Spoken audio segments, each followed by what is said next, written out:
Cool. Well, welcome everyone, and thanks for being here today. My name is Angie Furman, and I'm the River Training Center Coordinator at River Management Society. RMS, for those who don't know, is a proud partner of 12 universities and colleges to offer the River Studies and Leadership Certificate program. I'm sure some of you have heard about it. Some of you might be familiar with it. I saw we have got some folks from Sierra Nevada University and Virginia Commonwealth, both schools, which are partners. And I'll get a little into that a little bit later on. But today we're here for the first in our webinar, our series, our Braided Channels series. And today's title is Answers About River-Related Work on Public Lands.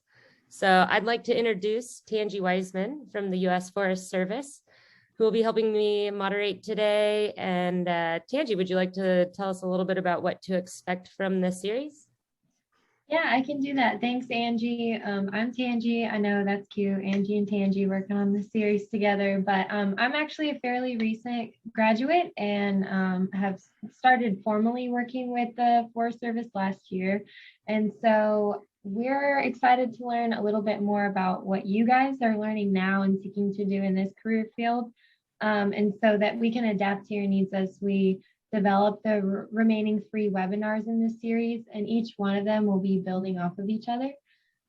So here are some of the remaining ones that we'll have in the series, and the next one will be getting started with federal career pathways.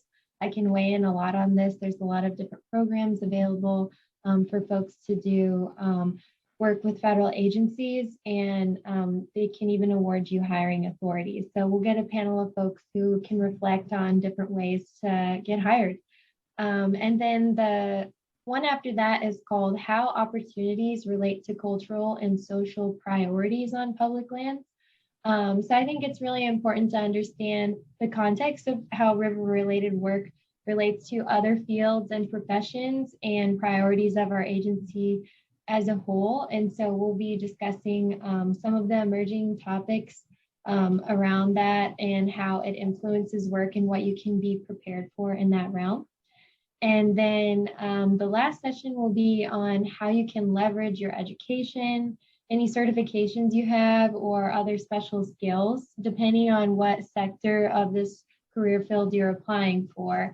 So just knowing like what is the best investment of your time and money in order to achieve different certifications or levels of education to get the jobs that you want and not run into any ceilings. But yeah, I mean, overall, like Angie and I were kind of discussing as we were developing the series that really any successful profession needs a steady pipeline of diverse talent, really. And so we're trying to really strengthen the connection between academia and students and the working world through this series.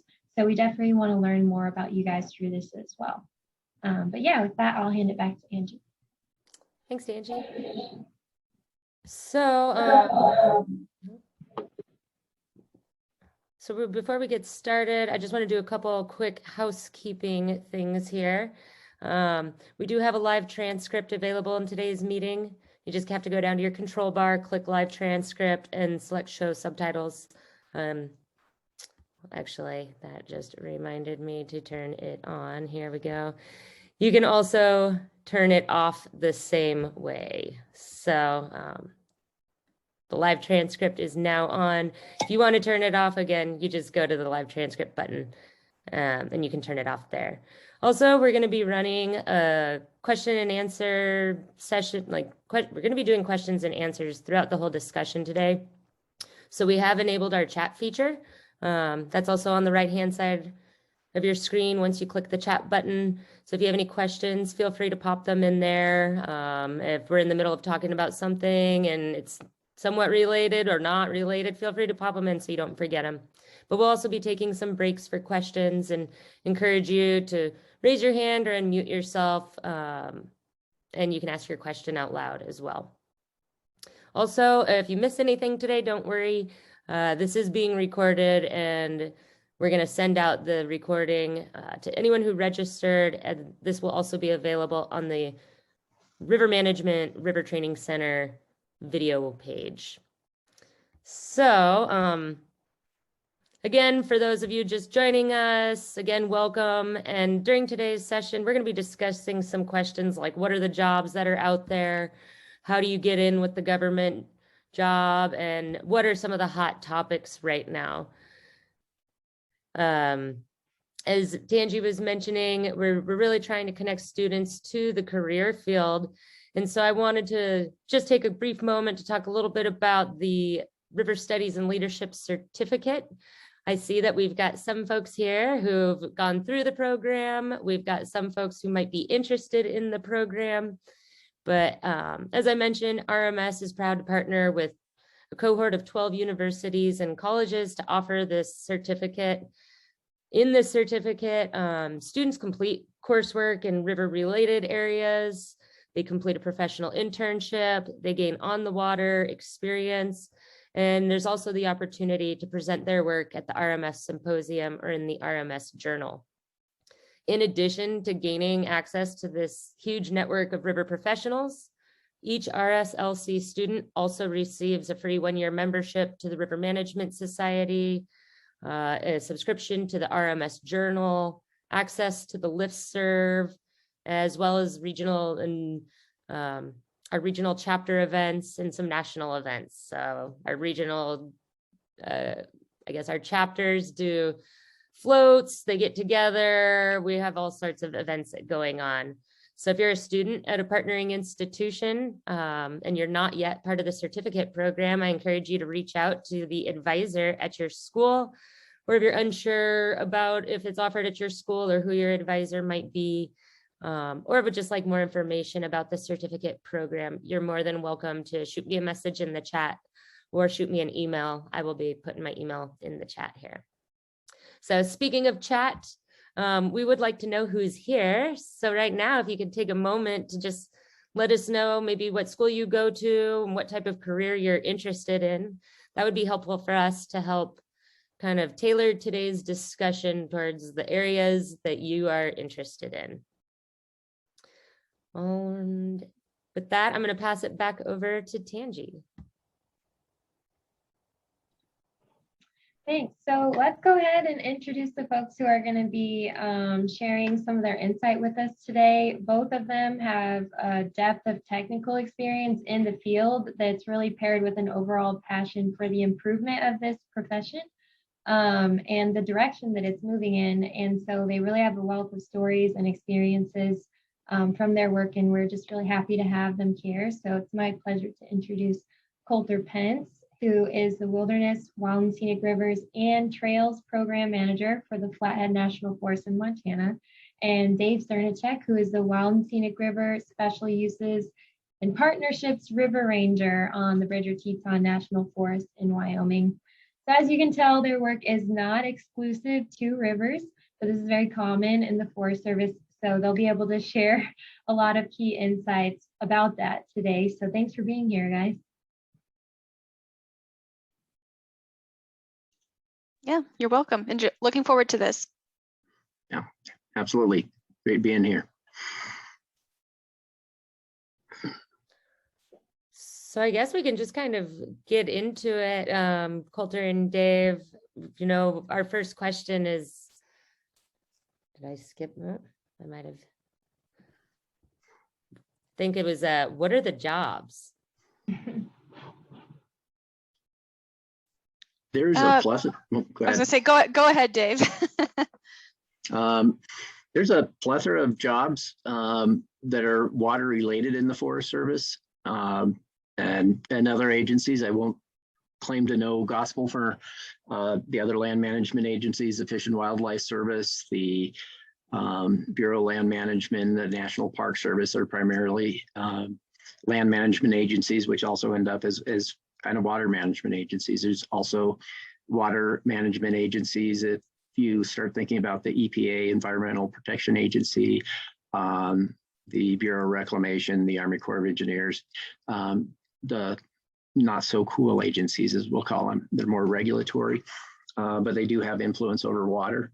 I basically work in recreation and natural resource management. And that's, I come to it from the recreation aspect, and deal with both wild and scenic rivers and managing uses on the rivers in the Bridger-Teton National Forest in Jackson Hole, Wyoming. And that's, one of the big things that many of us do that you'll meet in river management societies. We kind of protect the resource from the people who are running towards it, trying to facilitate people getting on and off the river, managing facilities, managing crews of people, managing planning, law enforcement, that type of stuff. Name a few things. We have, my title is I'm a river manager. So I juggle a lot of things and coordinate a lot of things, and a lot of different specialists who come in contact with rivers. We have river rangers, who are people that are generally seasonal, that do work actually out on the river. They do complete projects, they patrol, they help people. They deal with maintenance, fixing facilities, that type of stuff. We deal with interns sometimes while they're working through their school stuff. We're always happy to help people get through their education. I also run a very large outfitter guide program, which is dealing with people who are doing business on public lands. I have whitewater outfitters. I have fishing outfitters. People who take pictures of folks going through rapids and rivers, shuttle companies, that type of stuff.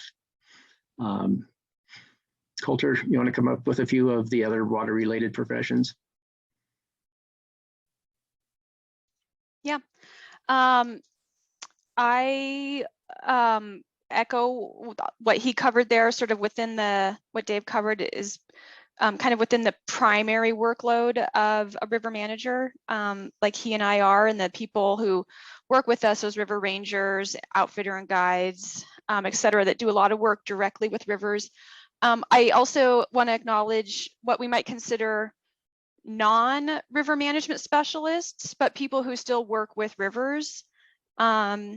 And in our line of work here as a federal agency, so that includes our visitor services staff, so the people who coordinate our visitor centers, provide that frontline service. They work tangentially with our river program.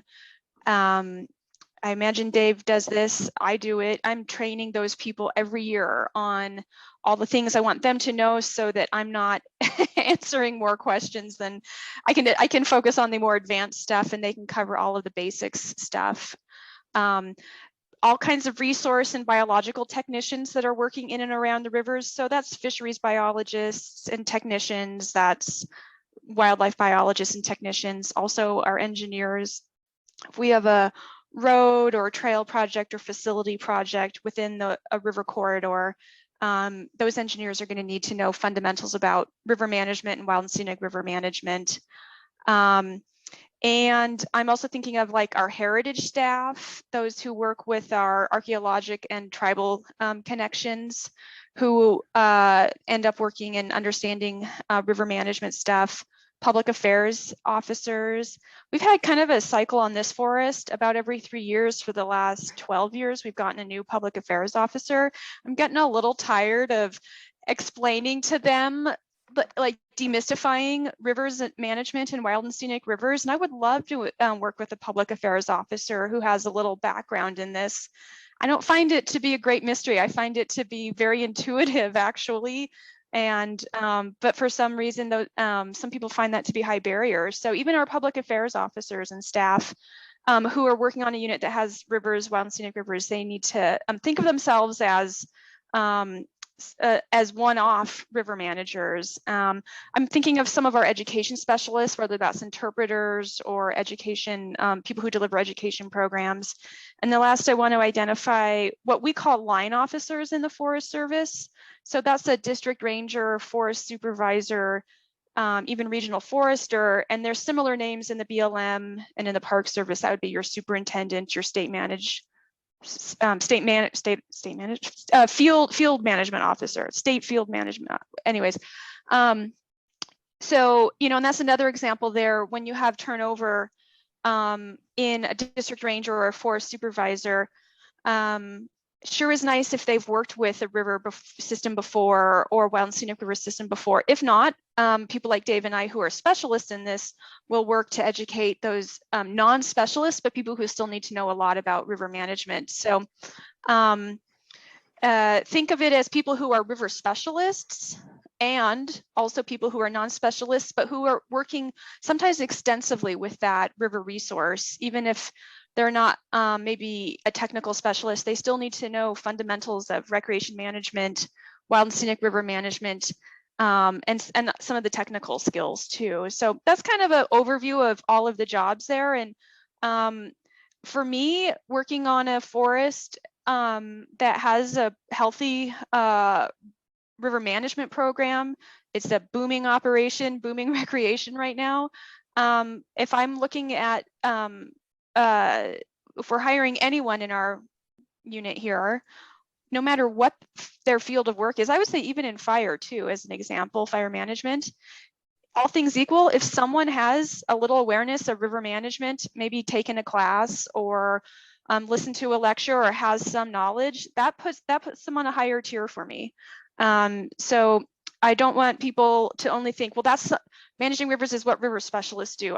Everyone is an interdisciplinary resource that is also all through the range of the agency. So it just depends on how frequently you work with the river resource more than anything else. So I would capture it as that.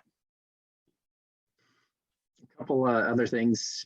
I don't know if we mentioned, we have people that do, work with water quality issues, water rights, as well as, geomorphologists, hydrologists, people that, work, especially in wild and scenic river management.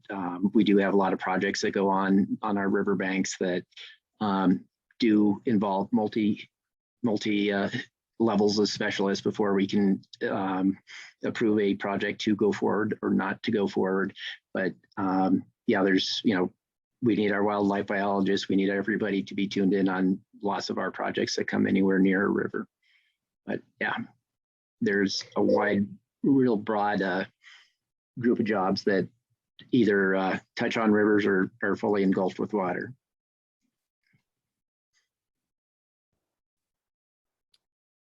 If anyone has any questions too, feel free to ask them or put them in the chat.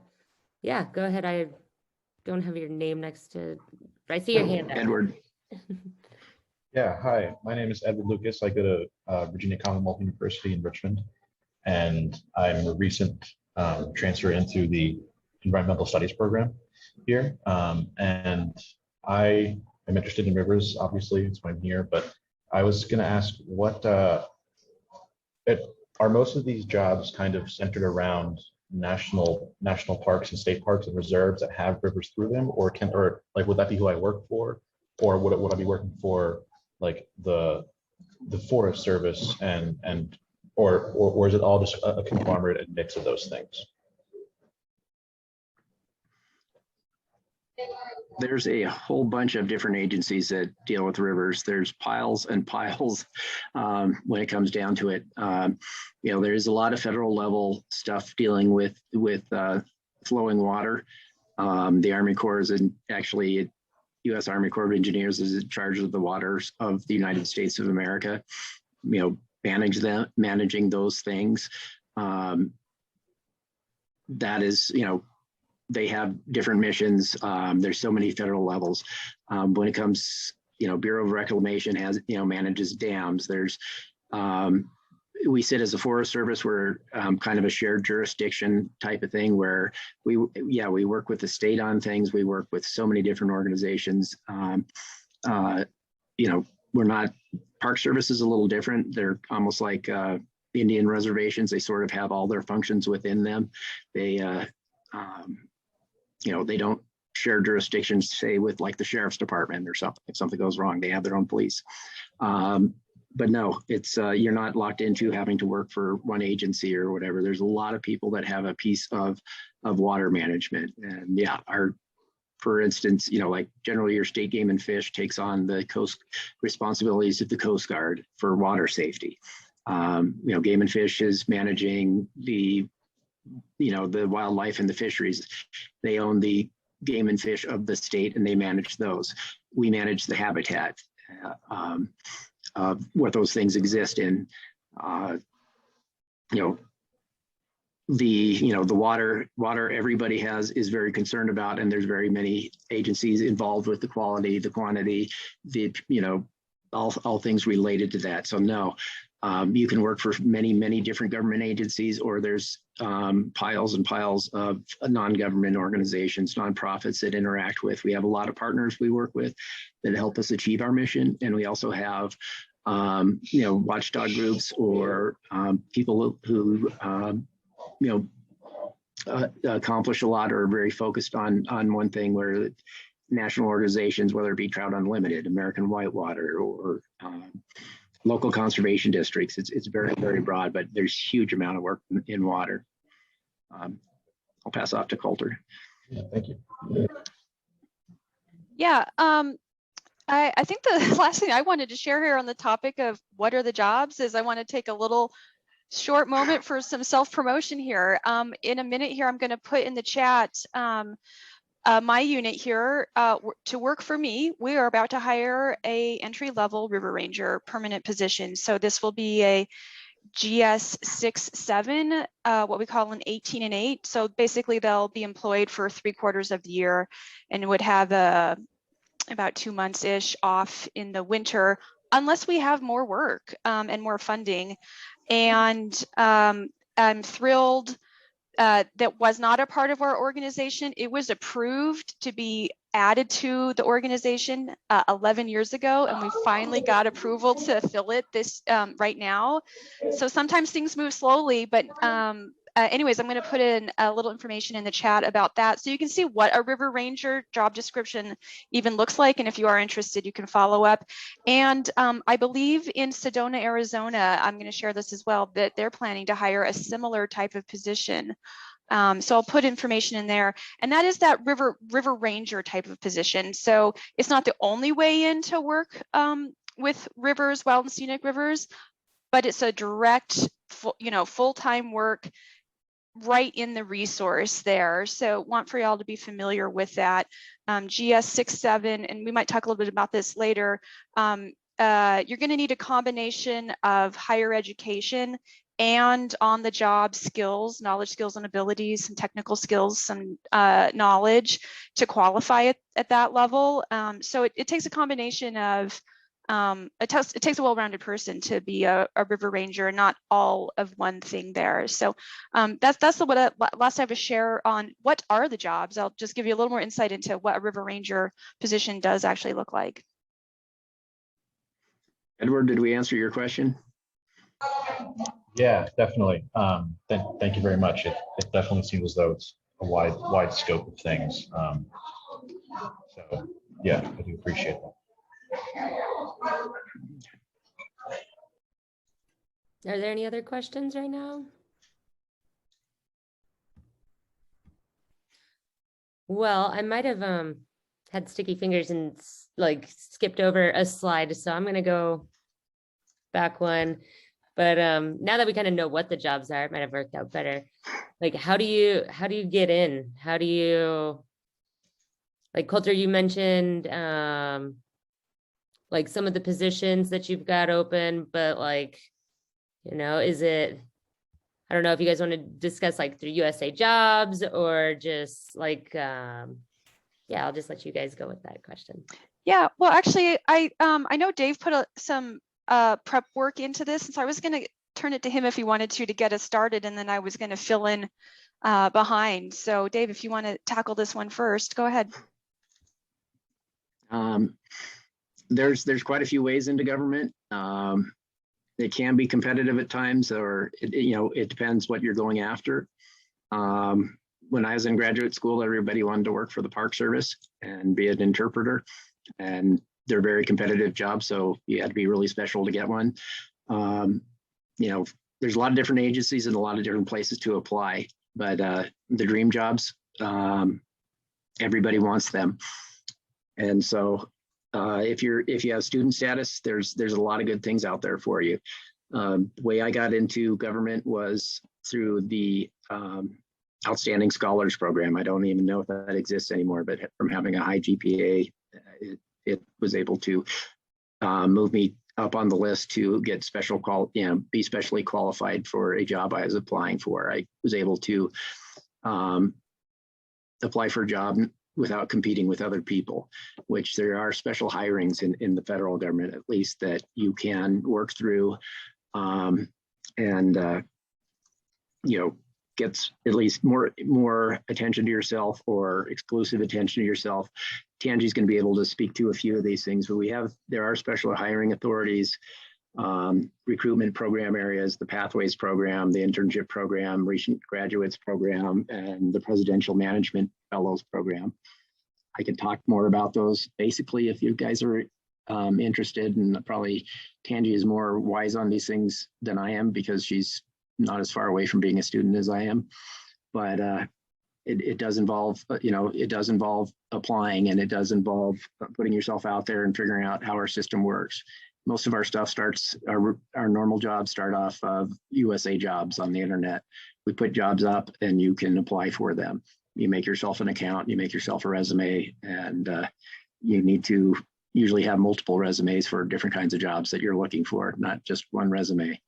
When I was looking for jobs way back when, I put about 10 applications out a week and probably got interviews for 2 things out of 70 applications. I don't know that it's that competitive anymore or not, because I haven't been out there, but figuring out what you want to do and where you want to go is important. Obviously, it's easier to go get in with agencies that aren't as popular as other agencies and places that aren't as popular to live in. Yeah, lots of people start their careers in the federal government as seasonal rangers, people that we hire for no more than 1,039 hours. They're called temporary jobs or seasonal jobs, or where we bring you on just for a summer, like as a hydrology technician or a recreation technician, a river ranger, or right now we have a crew of people that are working on collecting data for our Wild and Scenic adjudication process. Seasonal jobs are a really good way to get into a place and kind of show yourself off a little bit and be part of a team and sort of be noticed by the government. It's a tryout where, I do find a lot of people in the ranks of our seasonals that, we get to know you a little bit, and it's like, that's somebody I would really like to work for me, other than a name on a piece of paper that I haven't seen before. And usually after, I believe, 2 years or 2 years of service, there's a hiring program where you can be considered just like a permanent employee and instead of an outsider. I'm running out of words. Yeah, I'll pick up, Dave. I think Dave addressed this within his answer, and I will too. So it's how do you get in with the government? Here's how I got in. I got my permanent job. Oh man, I can't do math. I don't know, 19 years ago, plus or minus. But I was picked up on a not the same student hiring program, but as Dave, when I was picked up on was at the time called Student Career Experience Program. It's now part of the Pathways program, and that kind of makes me chuckle because Pathways sounds like a rehab program. It's also a hiring program for the government, and so and it's available. And as Dave said, it's something that we understand there's a number of students in the audience. You should be getting familiar with this because you're only eligible for it for a certain amount of time. I believe it's the recent grads program within Pathways. I believe it's within 2 years of graduation. You can have some extra considerations for being hired. I was picked up while I was still in school and then graduated on Friday, started full-time work on Monday. I don't necessarily advocate for that track. I do think there's something to a little bit of meandering post-college, but that's the track that I was on. I also want to validate what Dave said there. No matter how you get in with the government and the Forest Service on a permanent basis, you're always going to increase your odds to becoming a permanent employee by having worked with us. So I'll use that River Ranger example that I was referring to that we're hiring, that I just put the document in there for. I expect when we pull the list of applicants, there will be people who have some river experience, but have never been anywhere within a government agency working. And they may have some attractive qualities as a future employee, but I'm probably going to look closer at people who've worked with the Forest Service in some capacity, or the Park Service, BLM, U.S. Fish and Wildlife Service, or a reputable state river program, because I know they'll already kind of have been in the system. They're going to understand the pace of work. They're going to understand the sort of social norms, and they lasted, right? Like this lifestyle is not for everybody. This work style is not for everybody. And if people have given it a go and they came back for more, for me, that means they know they fit into this world, as opposed to somebody who's possibly has some good experience, but has avoided connecting to this this particular set of employers.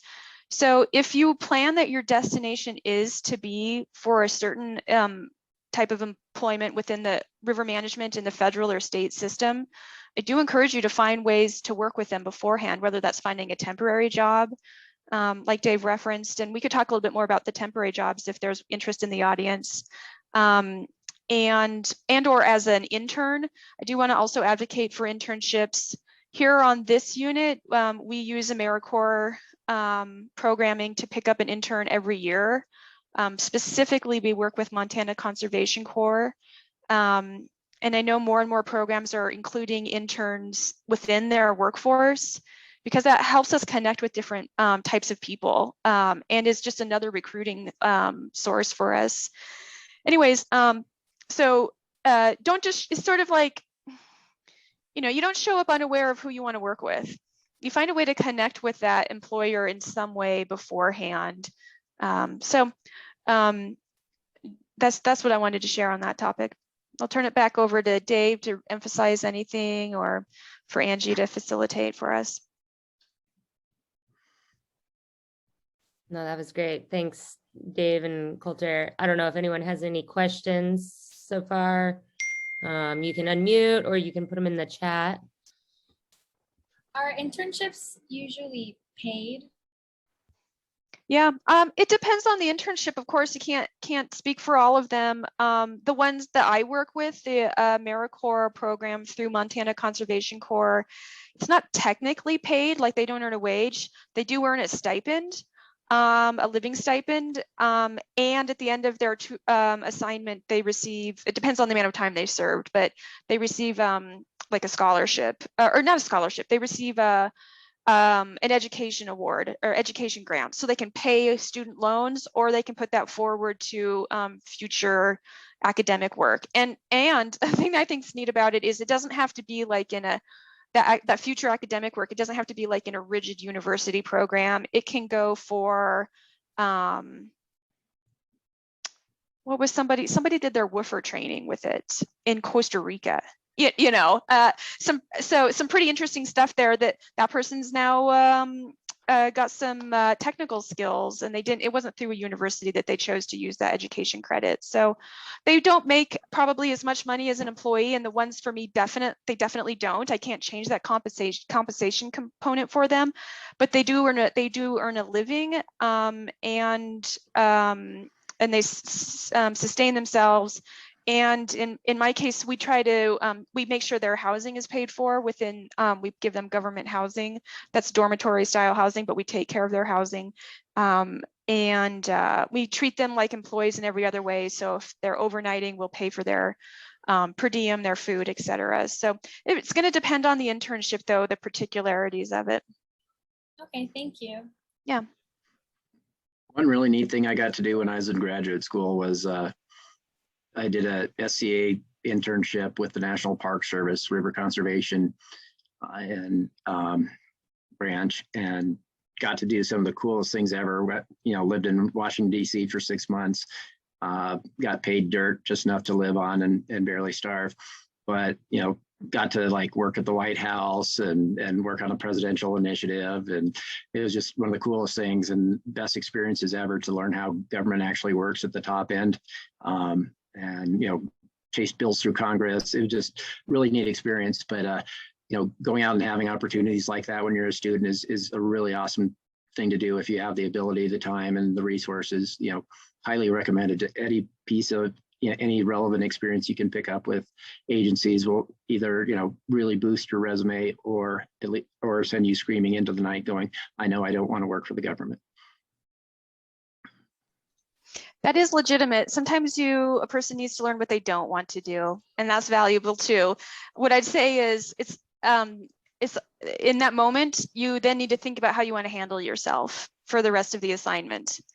Whether you're going to blow out and be miserable, or whether you're going to say, now I know I don't want to do this, I'm going to make the best of it, and I'm going to keep myself focused forward. So every now and then there's somebody who realizes this isn't for them, and that's a good thing too. Yeah, Edward, go ahead. Thank you.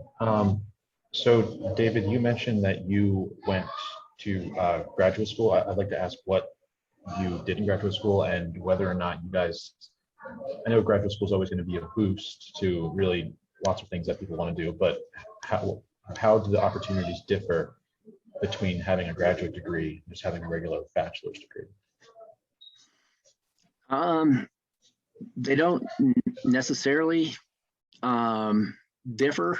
You know, it's you know, it doesn't hinder you to not have a master's degree in the program. You know, I started at the, you know, the beginner pay grades just like everybody else.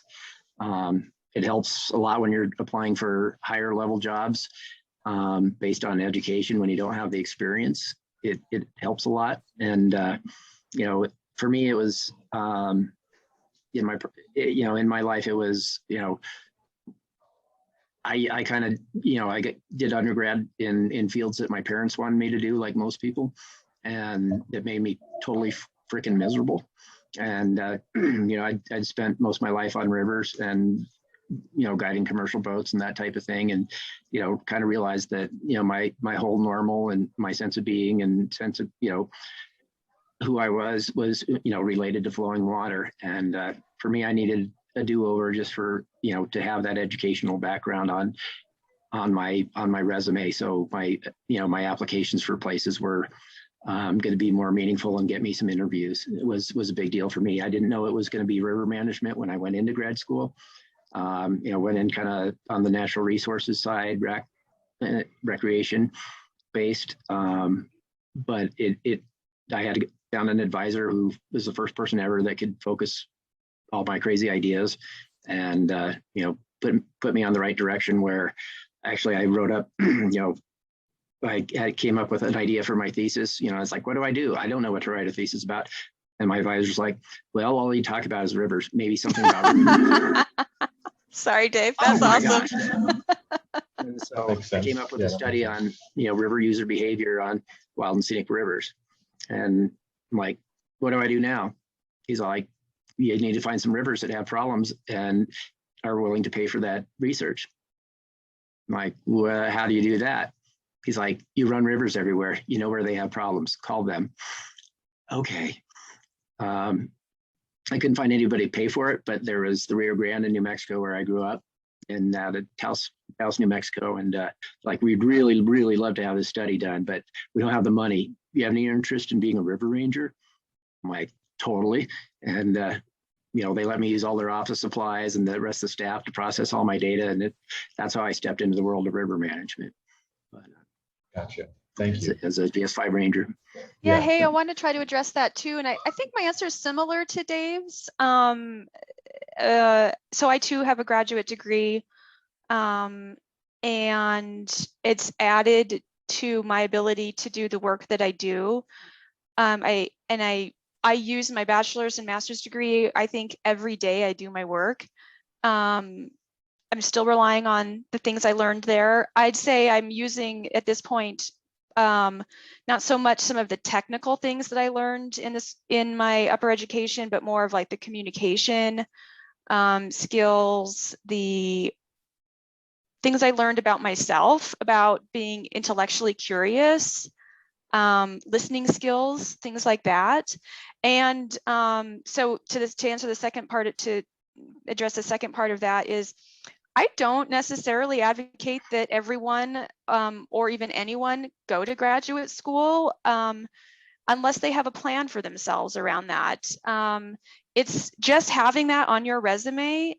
It may not, I don't think, make that much of a difference. Just that you have that piece of paper. The people who should be going to graduate school, for myself, I needed more time to mature from when I was. I just needed more time to mature and learn about how these deeper, how to think, how to analyze. I didn't need to learn a whole lot about a very specific resource, XYZ. I just needed more time to mature so that I could be a more credible employee in the workplace. And that's what I got from it.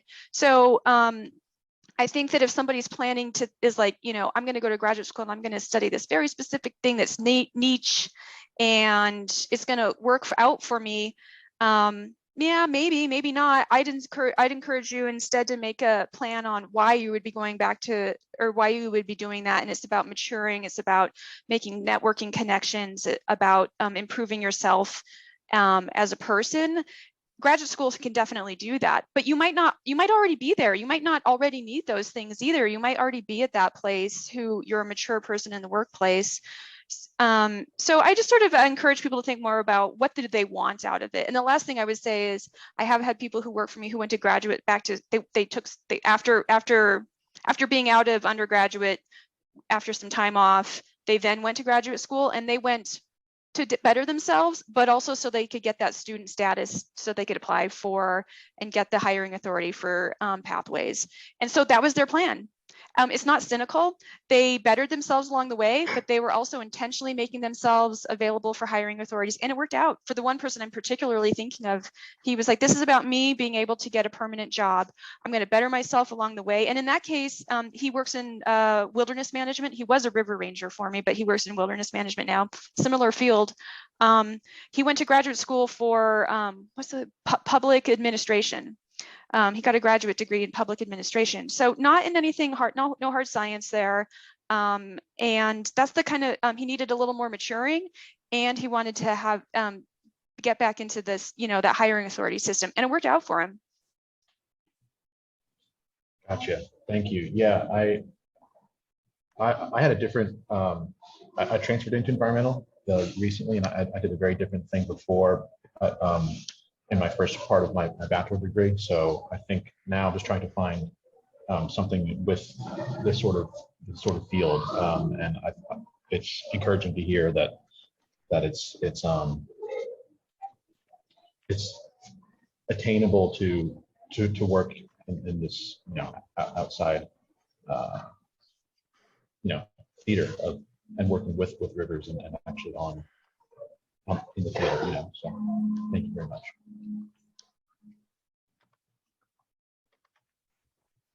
This is some great discussion, and I've also seen some good links being shared in the chat, including one from Dave about special hiring programs, and Tangi included some good YouTube recorded webinars on navigating USAjobs.com.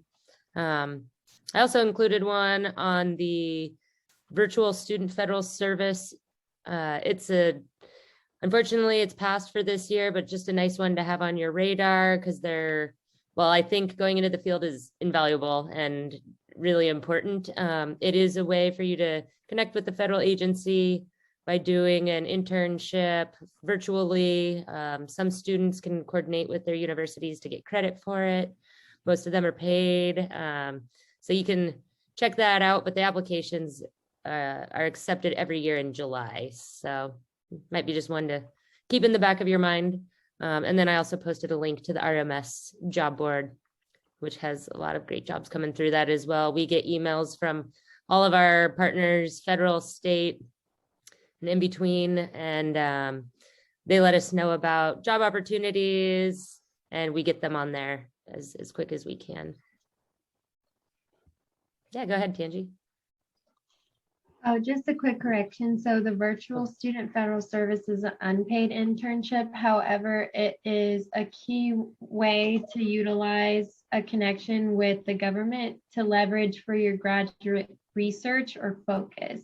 So essentially, if you're going to take the time to study things in depth or do research-based projects, utilizing this internship pathway will connect you directly with a federal agency staff where they can present you with a project that meets their needs directly and allow you to do deep research on that. And so you can produce something that's directly valuable to a federal agency that you might be interested in working for. So that's a key way to leverage your education and to connect, again, directly with a federal agency to see what they need and what they're looking for and how you can help them. Great call. Sorry about that. Misspoke there. So nice correction.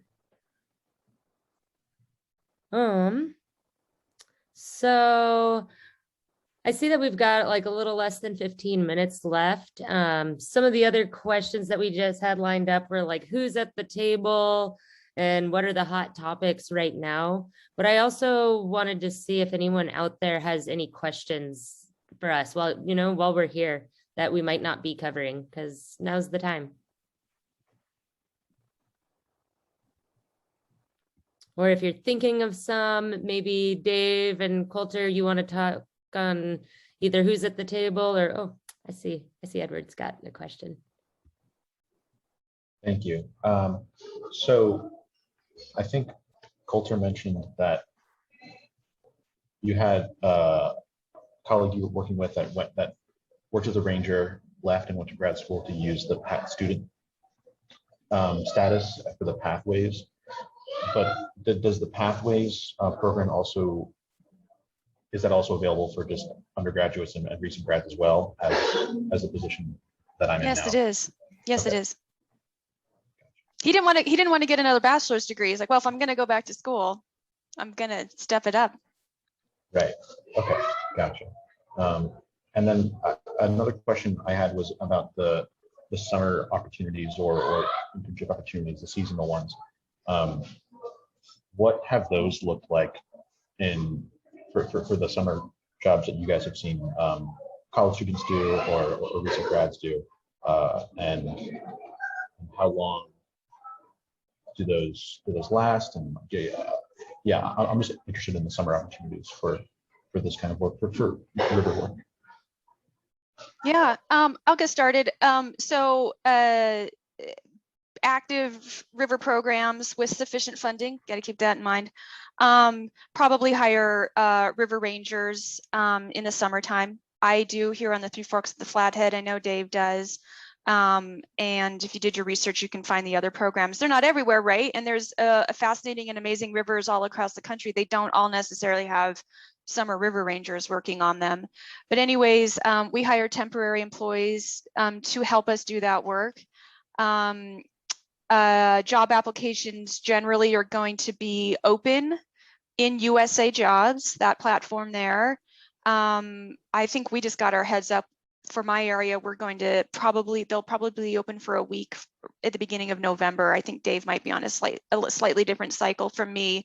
That's when their jobs are open though, pretty early.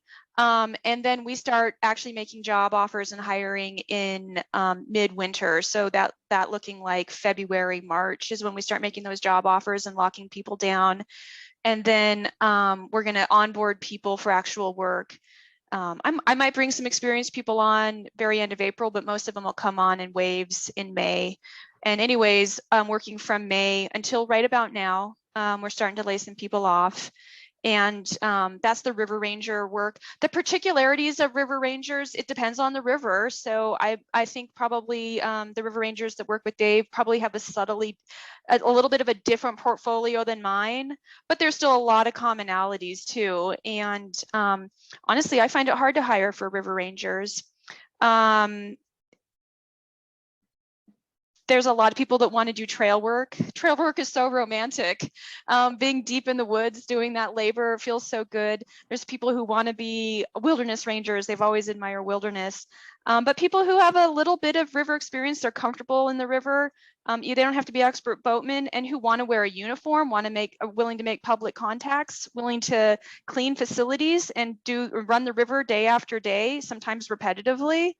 That's actually kind of a little bit of a special person that wants to do that. So sometimes I end up hiring people who have no background in this, but I think they might be well suited from a physical standpoint or from their headspace standpoint.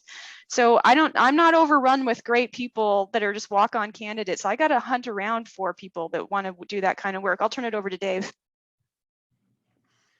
Yeah, we have about for the Snake River program, we have about the same hiring type of thing. It's usually, it changes each year, but there's usually a job opportunity that goes up like last week of October, first week of November, that type of thing. It's not open very long. You have to pay attention to it, but that's when it goes out, and we usually get a list in like February or late January, and then we wring our hands for a week or two trying to figure out if we have money to hire anybody, and I hope that other people aren't stealing our good candidates, but we try and hire quickly. And on my forest, we have rangers, we have a fish crew. If we have money, we have water quality folks. We have a seasonal hydrology crew usually. As I said before, we have should probably one more year have a team that goes out and does stream gauging and study stuff, collects data for our adjudication process, and they work with Grand Teton National Park and the forest, and just sort of move around each week to different streams. We have a pretty big designation, about 13 different streams and 25 sections of river that we're still collecting data on. So look for those announcements. There's a lot of opportunities. Definitely being a river ranger doesn't mean you get to go down the river all the time, even though you never hear that when your boss is telling you that in the interview. Lots of people complain because they get here and don't get to go down the river all the time. But yeah, there's opportunities here in a lot of different fields that are related to water. Just watch for them. And yeah, I mean, yes, if you're wanting to get a job in a river program, like Dave said, it's not all river work every day. There's been some years where we hired what we called the road river ranger. That's the person that did the shuttling and did the logistics for those on the river. That was a person who couldn't swim and was afraid of the river, but was a good teammate, and so we picked up that person. Anyways, if you want to get a job like that, you need to be doing your research and calling around, or ultimately you need to call, frankly, because just emailing and stalking people electronically, you got to have that personal connection. Okay. But anyways, you got to start figuring out and calling places and say, hey, I understand you have a river program. Do you hire people in the summer? When are the jobs open? What does that look like? You have to make those personal connections. And when people call me like that, I write down their names, keep a little list. When we finally get the referral lists that Dave was talking about, I go look for those names first, the people who called. I do the exact same thing. The creepy stalker that won't leave me alone usually gets the job, because they're just not a name on. They're not a name on my list. We can't call and interview everybody when I start screening out. If I get a list of 60 names, I start cutting pretty quick, and I will remember the name of the person who's all excited and wants to be a river ranger and has called me 15 times, and keep sending me his resume and that type of stuff. I'm not saying be too obnoxious, but absolutely get in front of people, because that does make a huge difference. I will pick a known entity that I feel good with before I pick a unknown name on a piece of paper. Little tip there. Mitchell, what do you have? I had a question for you, David. I was wondering about, so for positions that require a little bit more technical work, such as stream flow monitoring, things like that, those kind of positions adjacent to river rangers, what kind of technical or educational background do you guys look for in that? Are you looking for someone who's coming to the end of, their bachelor's degree, or is that someone who's completed kind of so many years of school? has some sort of degree? I can't say for sure. You know, I know we've had people that have been in the river studies program that have come out for a summer before. I don't do the hiring on those. Those are, you know, our hydrologists do that. I know we've had, you know, them hire hydrologists, and I know we've had them just hire just people with a really good head on their shoulders. If you know, I can put you in touch with them if you want me to. And you know, a lot of times now we're hiring through a contractor. These people are hiring through contractors because they can't get to people on lists sometimes because the money comes late or they're not allowed to hire or something. So sometimes they're not able to hire through our standard hiring process, and they use usually an organization called ACE, which is, I think, who knows what ACE is? Thank you. It's like what's that? Oh, I just saying thank you. Okay, yeah, get in touch That with me, answers and my I'll put you in. I can put you in touch if you're really interested. But yeah, we also do use some of our work groups also. By the way, their funding set up or whatever, the only way they can get to people is, I think it's American Conservation and Employment or something like that. We use those. They use those folks sometimes to find people to hire for the summer. It's a contractual thing where they provide the employee and pay them. So that does happen, but hope that helps. Yeah, never count yourself out until somebody tells you you're out. As I said, I get people all the time that tell me they're the best river runners in the world and have run the biggest, scariest Class 6 waterfalls and are the best things in the world. You know, my primary, when I hire river rangers, you know, behind me is Lunch Counter Rapid, and that's, you know, becomes Class 4 at thumping 30,000 CFS water levels. Otherwise, I manage a Class 3 river that has very, very little technical skills required. And, you know, I can train a monkey to row a boat, but I can't train a monkey to deal with the public and communicate well and make people do the things you need them to do without having them start saying dirty words and swinging their fists at people. You know, I need communicators, and that's one of my prime things I hire is communicators and people that are smart and can work with people. And yeah, I wanted to just add on to what Dave's saying there, and I know we're about to wrap up, but I want to say the same thing. Some highly specific technical skills are nice, but we're looking for well-rounded teammates, communicators, people with core values that align with the Forest Service core values, who are proud to wear a uniform. And you can be a really great boatman, but if you aren't committed to working on the team that cleans the outhouse and talks with the people and protects the resource, doesn't get you very far. So you need to be that more well-rounded person.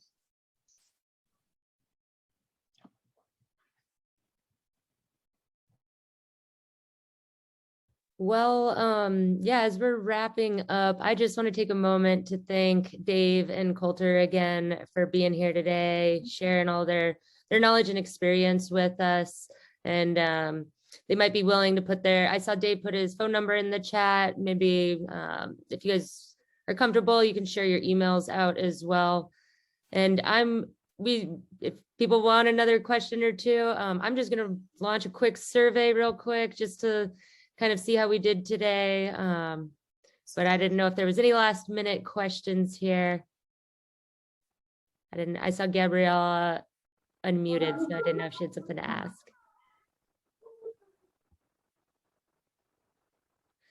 Well, yeah, again, thanks everyone for coming today. Thanks again to Colter and Dave. I just want to point out that we're going to have our next discussion in the series on October 7th at the same time. And we're going to be discussing federal career pathways and getting started with those. So a little bit more about the resource assistance program and some of the different internship opportunities, as well as how they've led to some folks getting permanent full-time positions. So yeah, I'm going to put a link in the chat for you to go ahead and register for that. That's also on the RMS website. You can register there. Thanks again, and we hope to see you in October. Thank you. you so much. Thank you, everybody. Hope to see you work in this field with us. Hi, thank you. Thank you, everyone.